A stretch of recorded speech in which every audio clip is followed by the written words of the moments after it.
Episode 9 और क्या हाल चाल, सब बढ़िया। तो शुरू करते हैं। और हाँ यार, लॉन्ग एपिसोडों की मत बोलो। पिछले वीडियो में काम होते हुए भी मैंने आप लोगों के लिए इमरजेंसी में एपिसोड बनाया और आप कह रहे हो कि लॉन्ग एपिसोड बनाओ। खैर कोई नहीं, इसे देखते हैं कितने मिनट का बनता है। उम्मीद है आप भावनाओं को समझोगे। तो शुरू करते हैं। अब हमारा जान चलता है तो अपनी हेवनली फ्लेमों को बाहर निकालता है जो कि सफेद कलर की चमक रही होती हैं। इसके बाद हमारा जान चलता है तो यूरो के फादर के चारों तरफ अपनी हेवनली फ्लेम को लपेट देता है और धीरे धीरे कर अपनी हेवनली फ्लेम को कंट्रोल करते हुए यूरो के फादर के अंदर का जो पॉइजन था ना उसे निकालने लगता है। अब पलक झपकते ही कुछ समय गुजरता है और हमारा जान चलता है तो लगातार इस पॉइजन को एकत्रित करता रहता है और फाइनली यू के शरीर से इस पॉइजन को निकाल देता है। अब जैसे हमारा जान इस पॉइजन को निकालता है ना तो हमारे जान के चेहरे को बताया जाता है जो की बहुत ही ज्यादा थक चुका था। इतने में हमें यू को बताया जाता है जो की पहले से ज्यादा एकदम तंदुरुस्त लग रहे थे। उन्हें अनुभव हो रहा था कि पहले जो उनकी शक्तियां इस पॉइजन की वजह से एक जगह रुक गई थी ना, वो धीरे धीरे अब बढ़ने लगी हैं। इतने में यू चलते हैं तो वो यूरो से कह देते हैं कि जान को आराम करने के लिए एक कमरा दो। यूरो भी अपने फादर की बात समझ जाती है कि जान कमजोर हो चुका है, इसलिए जान को आराम करने की जरूरत है। यूरो चलती है तो हमारे जान को एक कमरे में ले जाती है जो कि बहुत ही ज्यादा शानदार होता है और वहाँ पर छोड़ आती है। अब इसके बाद सीन शिफ्ट होता है और हमें अगले दिन का सीन बताया जाता है जहाँ पर जान अपने बेड पे से उठता है और यू फैमिली के महल में इधर उधर घूमता हुआ टहलता हुआ एक हॉल में पहुंच जाता है जहाँ पर यू एक एल्डर को डांट रहे होते हैं कि अबे साले तूने क्या किया, मेरी ना उपस्थिति में तूने ये सब कैसे कर दिया। लेकिन जैसे ही यूरो के फादर यू हमारे जान को देखते हैं ना तो वो बहुत ही ज्यादा अभी तक गुस्से में थे ना, वो एकदम सॉफ्ट हो जाते हैं। हमारे जान भी यू से कहने लगता है कि आपको इतना सॉफ्ट होने की कोई भी जरूरत नहीं है। जान चलता है तो इनसे एक रिक्वेस्ट कर देता है कि मुझे एक कमरे की आवश्यकता है क्योंकि मैं एक छोटे से ट्रेनिंग में जाना चाहता हूँ ताकि मैं अपना ब्रेक थ्रू कर पाऊँ। यू समझ जाते हैं कि जान क्या कहना चाहता है, इसलिए वो तुरंत यूरो को बुलाते हैं और जान के लिए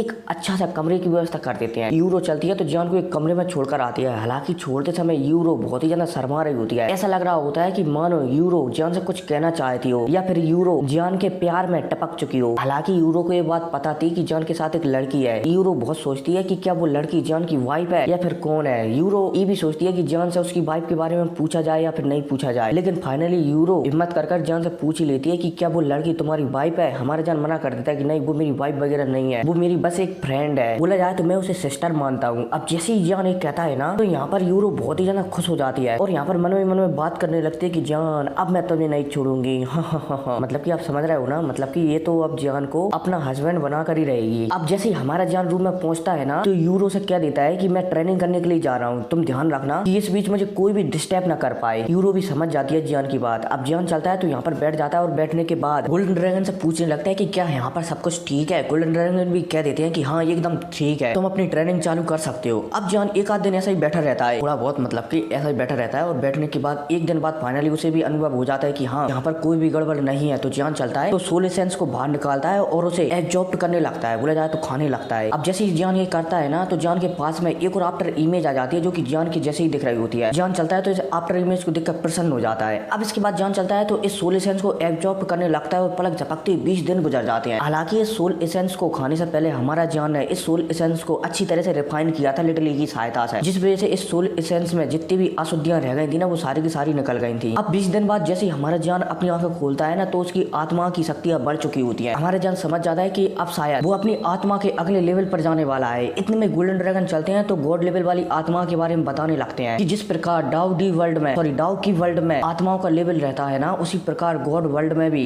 आत्माओं का लेवल रहता है। सबसे पहले आता है परफेक्ट वर्ल्ड, जिसे हम इमोर्टल वर्ल्ड भी कहते हैं, मतलब कि इमोर्टल लेवल भी कहते हैं। परफेक्ट वर्ल्ड नहीं, परफेक्ट लेवल, ठीक है। वो क्या है कि कभी कभी इमोशन में गलत शब्द निकल जाते हैं तो उन्हें आप सही कर दिया करो। अब फिर दूसरे नंबर पर आता है फेरी लेवल और तीसरे नंबर पर तीसरा आता है सेंट लेवल और चौथा आता है परफेक्शन लेवल, जो कि इस डाउ की वर्ल्ड में सबसे पावरफुल लेवल होता है आत्माओं का। हालांकि अब गोल्डन ड्रैगन ने यहाँ पर 4 लेवल बताए हैं, लेकिन मेरे ख्याल से इन चारों लेवल के भी 3 लेवल अलग अलग होंगे, मतलब कि लो लेवल, मीडियम लेवल और हाई लेवल। और हाँ ये इसमें लिखा नहीं है लेकिन होंगे शायद इनके भी, अब आगे पता चलेगा हमें, ठीक है। हालांकि अब जैसे हमारा जान यहाँ पर इन लेवलों के बारे में सुनता है ना तो हमारा जान समझ जाता है कि उसका आत्मा का जो अभी लेवल है ना वो इमोर्टल लेवल का सबसे हाई लेवल है, मतलब कि पहले लेवल का सबसे हाई लेवल। अब यहाँ पर गोल्डन ड्रैगन चलते हैं तो हमारे जान को और भी बताने लगते हैं कि तुम्हें अपनी आत्मा से इतना उदास नहीं होना चाहिए क्योंकि फिलहाल के लिए तुम्हारी आत्मा का जो लेवल है ना वो बहुत ही ज्यादा पावरफुल है और तो और तुम इस लेवल से डाउडी लेवल के 5 स्टार वाले वॉरियर से आसानी से फाइट कर सकते हो, वो भी सिर्फ अपनी आत्मा के जरिए। अब भाई साहब जैसे हमारा जान यहाँ पर ये सुनता है, गोल्डन ड्रैगन की बात सुनता है तो वो हैरान हो जाता है कि अभी तो सिर्फ वो आत्मा के पहले लेवल पर ही है और डाउडी लेवल के 5 स्टार वाली बंदी से फाइट कर सकता है, वो अपनी इसी लेवल से। हमारे जान यहाँ पर समझ जाता है कि जो कि परफेक्शन लेवल है ना चौथे नंबर वाला, वो बहुत ही ज्यादा पावरफुल होगा। अब इसके बाद यहाँ पर जान को सोचता है और फिर सोचने के बाद गोल्डन ड्रैगन से कहने लगता है कि गोल्डन ड्रैगन, आपने कहा था, मतलब कि एल्डर आपने कहा था कि मैं अपनी आत्मा की पावर बढ़ा लूंगा तो आप मुझे फ्लेम एम्परर की टेक्निक सीखने को लिए देंगे। गोल्डन ड्रैगन भी समझ जाते हैं कि जान क्या कहना चाहता है। गोल्डन ड्रैगन चलते हैं तो दो स्क्रोलों को हमारे जान के सामने कर देते हैं। जान से कहने लगते हैं कि ये दोनों स्क्रोल बहुत ही ज्यादा खास है और इन दोनों स्क्रोलों के जरिए तुम काफी हद तक अपनी पावर को बढ़ा सकते हो। जान भी समझ जाता है कि गोल्डन ड्रैगन क्या कहना चाहते हैं। जान चलता है तो एक स्क्रॉल से हाथ लगा देता है। अब जैसे जान एक स्क्रॉल से हाथ लगाता है ना तो जान एक अलग ही वर्ल्ड में पहुंच जाता है जो कि एकदम सफेद कलर का था। अब जैसे जान एक अलग दुनिया में आता है ना तो यहाँ पर उसे सामने एक बुड्ढा खड़ा हुआ दिखाई देता है। ये बुड्ढा चलता है तो इस टेक्निक के बारे में बताने लगता है कि इस टेक्निक को मुख्य रूप से 7 भागों में बांटा गया है और इस टेक्निक में एक तलवार का अहम योगदान रहता है। बोला जाए तो किसी भी तलवार के बिना ये टेक्निक पूरी नहीं की जा सकती और ना ही इस्तेमाल की जा सकती है। हमारा जान भी समझ जाता है कि गोल्डन ड्रैगन ने उसे ये वाली टेक्निक क्यों दी है, क्योंकि जान हमेशा से ही एक काले कलर की तलवार का इस्तेमाल करता है। अब यहाँ पर एक सफेद कलर का आदमी चलता है तो हमारे जान को इस टेक्निक की जानकारी देने लगता है कि इस टेक्निक की सहायता से तुम एक बहुत ही पावरफुल हमला किसी पर भी कर सकते हो। मतलब कि ये टेक्निक है ना जो सामने हमारे जान को सिखा रहा है, ये टेक्निक हमारे जान की तलवार वाली टेक्निक का ही सेकंड वाला अपग्रेड वर्जन है। मतलब कि आप आग की लहर मान सकते हो, ठीक है। लेकिन इस आग की लहर को 7 भागों में अलग अलग बांटा गया है। हालांकि वो भी अब इसमें डिटेल्स में समझाया गया है, लेकिन अगर अब मैं इसको समझाऊंगा ना तो लंबी वीडियो बन जाएगी और एक चैप्टर कम एक्सप्लेन होगा, इसलिए अब आगे बढ़ते हैं। ये बुड्ढा चलता है तो ये टेक्निक का इस्तेमाल हमारी जान को कर बताता है एक झरने के ऊपर जो कि इसी जगह पर था। अब जैसे हमारा जान इस बुड्ढे को इस टेक्निक का उपयोग करते हुए देखता है तो हमारा जान समझ जाता है कि ये टेक्निक बहुत ही ज्यादा पावरफुल है और वो पहले डाउ की वर्ल्ड में टेक्निक का इस्तेमाल करता था ना, जिसे मास्टर याओलाओ ने हमारे जान को सिखाया था, उसी जैसी ही है। अब इस टेक्निक को सीखने के बाद और ये बुड्ढा इस टेक्निक को सिखाने के बाद यहाँ से गायब हो जाता है। हमारा जान चलता है तो यहीं पर थोड़े समय के लिए इस टेक्निक को प्रैक्टिस करता रहता है और फाइनली इस स्क्रॉल से बाहर निकल आता है। अब बाहर निकलने के बाद यहाँ पर गोल्डन ड्रैगन और हमारे जान के बीच थोड़ी बहुत बात होती है। हमारा जान चलता है तो यहाँ से निकल जाता है। बोले जाए तो 25-30 दिनों की ट्रेनिंग कर इस कमरे से निकल जाता है। अब जैसे हमारा जान यहाँ से निकलता है ना तो बाहर वो यूरो के फादर यू से मिलने लगता है।